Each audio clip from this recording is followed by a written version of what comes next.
So yo, what's up mga kaotit, sa magandang hapon po sa ating lahat. Yan, so andito ako sa loob ng areang ito, itong sa Caparida Compound. So malapit lang po dyan mga kaotit sa Ginagawang Davao Coastal Road. Yan, so may mga tambak dito na hindi natin mapaliwanag kung para saan ito mga kaotit. Yan, so akin lang po kinunan mga kaotit. So yan ito bagong bago lang po ito. So di ko alam kung para saan. Yan, so yan, bago ang lahat, mega shout out. So patuloy po tayo ngayong araw sa ating pag-update. Yan. So araw po ng Martes, January 23, 2024. Yan. So doon kasi ako mga cottage, doon sa dulo, sa Ginagawang Davao River Bridge. Yun po yung ating mga naipakita. Yan. So unang update. So di natin alam kung para saan to dito, no? Kung bakit may mga pagtambak na ginagawa. Yan.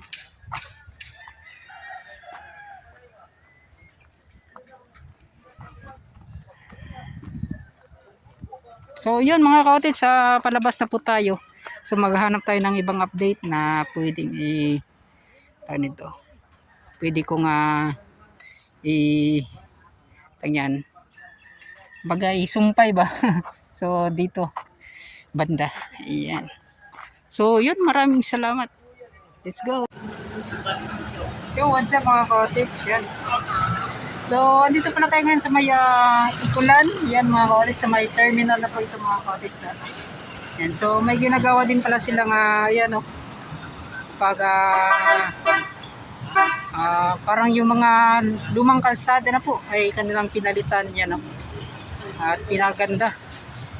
Lubak-lubak na kasi yung mga daanan dito mga cottage. Yan So hindi po ito road widening. Yan So titingnan natin dun sa unahan. Let's go. So yun mga cottage, yung kanilang ginagawa dito. So gumagawa pala sila ng manhole.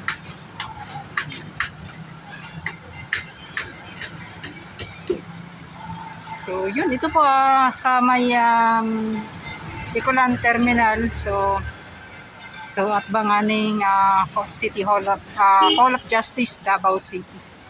Mga cottage.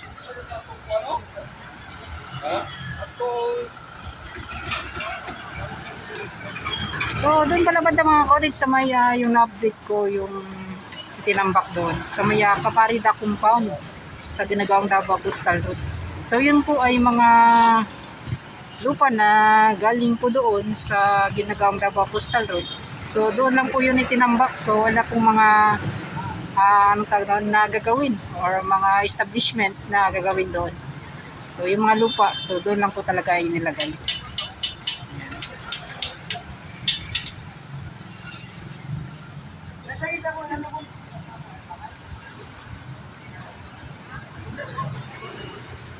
So ito yung magtanong-tanong tayo doon mga cottage. Yan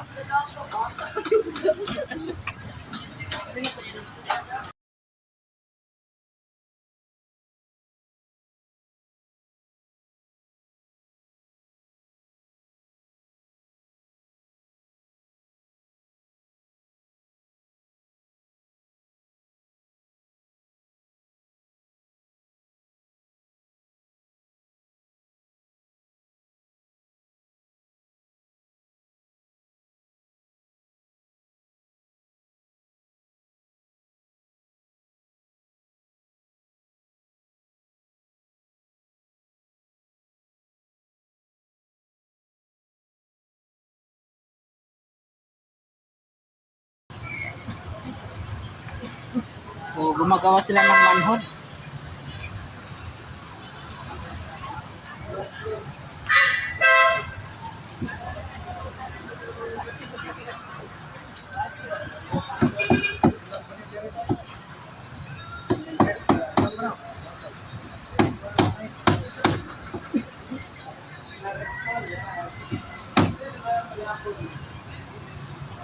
Hindi ngayagin. So, sa relay mo sir? Relay yapon din yung mga cottage so. So marami talaga trabaho, mga proyekto dito yung relay. Ito po sa lungsod ng Davao City. Yan.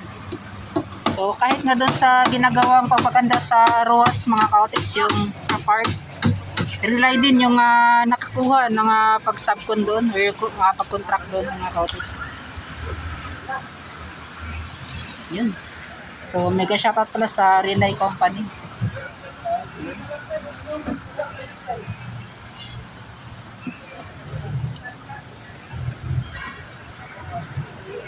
So yun mga kaotits, punta na tayo doon sa pag-road widening sa kabila sa May Quimpo Boulevard, Sandawa Street. So yun, let's go.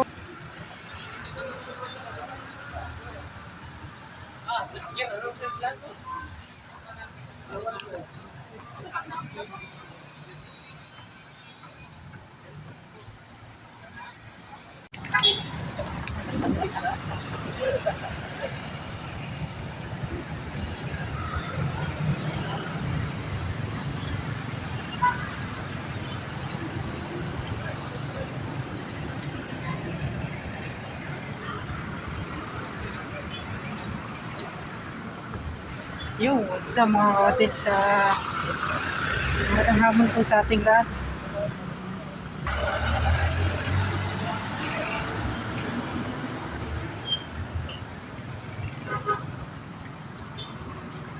So yun, at dito banda yan, at doon tayo kanina mga kaotits sa may Kaparida, ginagawang Davao Coastal Road.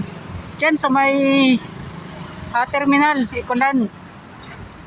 So pinasilip natin kung ano yung mga ginagawa nila, yung pag-aayos po ng daanan itong kalsada. So dito naman itong pagro-road widening nila, yan o. At nagawa na pala nila mga kaotits. Kanila na palang tawag nito ng idugtong dito sa paliko na part na ito mga kaotits, dito sa may Sandawa Street. Yan.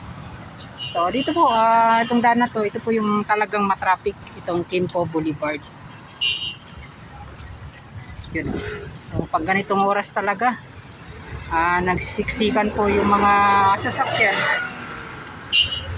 sa bahaging ito. So yung mga traffic light pala mga kaotits, di po gumagana.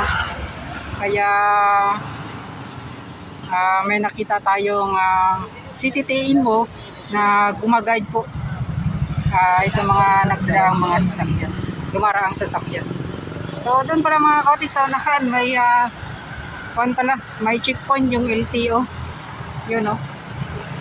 So yung mga nakamotor dyan, yun. So, sa mga dumadaan ng mga motorista, yun, may LTO pala dito. Yan, so ingat po palagi.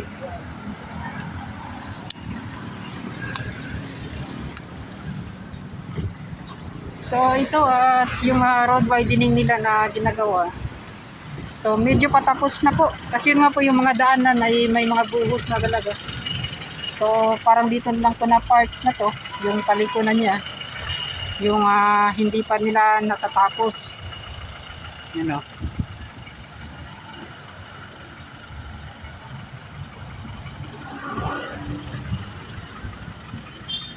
At yan yung mga poste, tatanggalin po ito para po ito ay magagamit. Yan. Boy, shout out.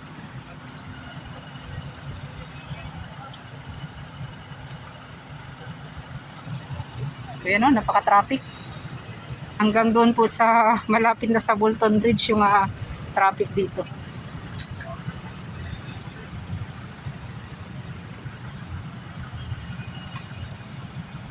So ito yung dahilan talaga kaya gumawa pa sila nito ng pagro-road widening. Lalong-lalo na mga kaotis kapag lumiliko dyan, oh. So siguro ito yung ito na yung gagamitin kapag yung sasakyan na liliko dyan sa may Sandawa.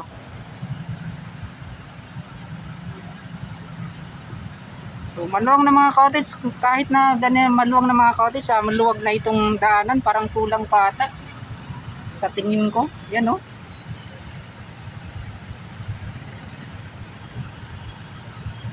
Kulang na kulang pa po yung mga itong espasyo na to,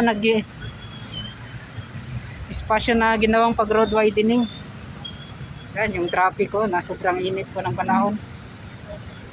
Guys, okay, shout out. So ito mga cottage, yung pag road widening nila. So dito sa sidewalk. So sobrang init po ng panahon mga cottage. So, kaya yung mga motorista na dumadaan dito ay talagang napapalingon din mga cottage sa sobrang init. At nakababa po yung kanilang mga ulo. Yan o. Yung time check po natin na 3:29 na po ng hapon. So ganito na po yung traffic dito banda sa may Quimpo Boulevard. Yan. So ito parang mga next month siguro. Yan o, pwede na ito magamit mga cottage. Kung wala lang siguro yung tawag niyan, yung mga posting, ngunit hindi pa rin naman natatapos doon sa yung paliko na part na niya mga cottage. So abangan na lang natin kung kailan to padadaanan or kailan to magagamit. Yan.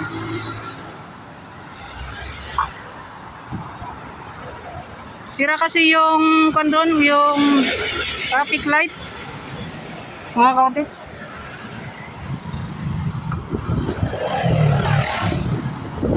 So dito po yung end niya sa ginagawang road widening. Yun.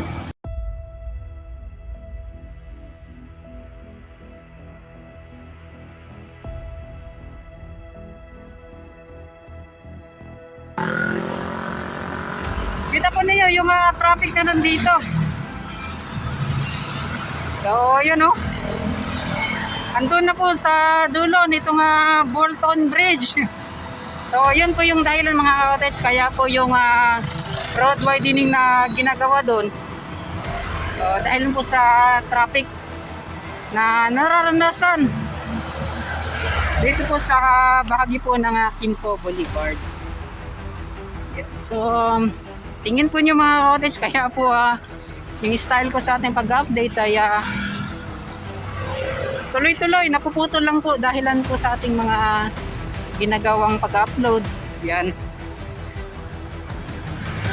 So ngayon ay pupunta tayo doon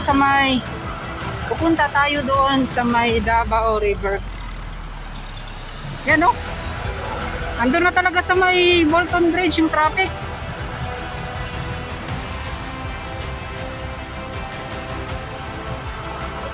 Tingin ko yung road widening mas maliit pa yun mga cottage eh.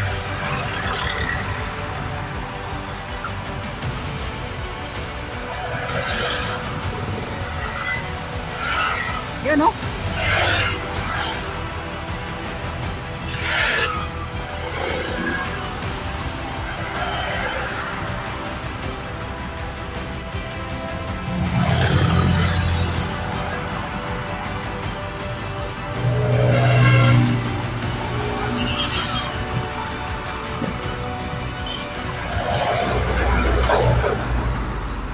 So dito naman sa bahaging to, northbound. So moderate po yung mga daloy ng mga sasakyan dito. Moderate yung traffic ko. At siyempre ginhawang-ginhawa yung mga dumadaan na mga sasakyan. So punta naman tayo dun sa dulo. Ano yung mga makukuha nating update. Kaya po ako dito dumaan kasi nga po kapag dyan sa kabila nakakatakot. Umaalog kasi dyan mga cottage eh. Lalong-lalo kapag may mga malalaking sasakyan na dumadaan.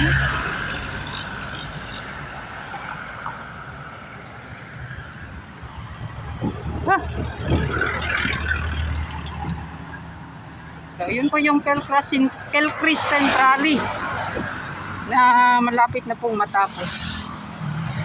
So yun po yung mga malalaking gusali. Ayun, The Paragon. So yun, kita-kits tayo doon sa dulo. Let's go!